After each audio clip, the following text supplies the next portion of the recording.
আল্লাহর পাশাপাশি নবীর নাম মোবারক, আমার নবীর দ্বীন ইসলাম প্রতিষ্ঠার ব্যাপারে আপনাকে অবশ্যই স্লোগান দিতেই হবে।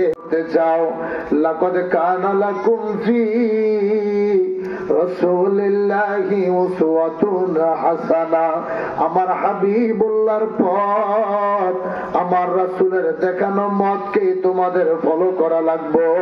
চিৎকার মেরে বলা যাবে কি আল্লাহু আকবার। সমাজের মানুষ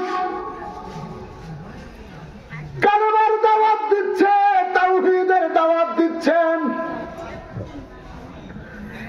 মঞ্চে দাঁড়িয়ে বলতেছেন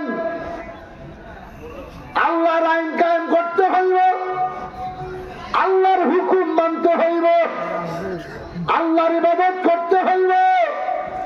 মুখে মুখে শুধু আল্লাহর কথা, নবীর কথা মুখ দিয়ে বের হইতে চায় না।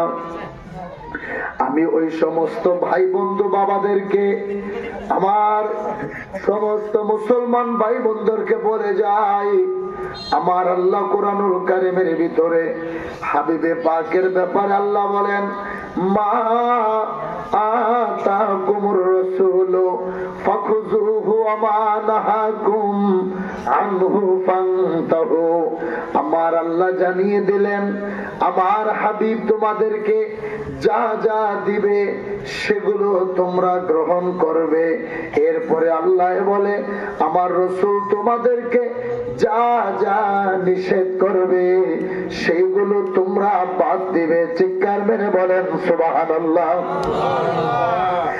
আল্লাহর হুকুম হলো নবী তোমাদেরকে যা দিয়েছে সেইটা তোমরা গ্রহণ করো।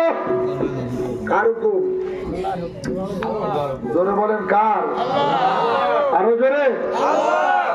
আল্লাহর হুকুম হলো নবী যা দিবে সেটা গ্রহণ করবে, রাসূল তোমাদেরকে যা নিষেধ করবে সেইটা তোমরা বাদ দিবে।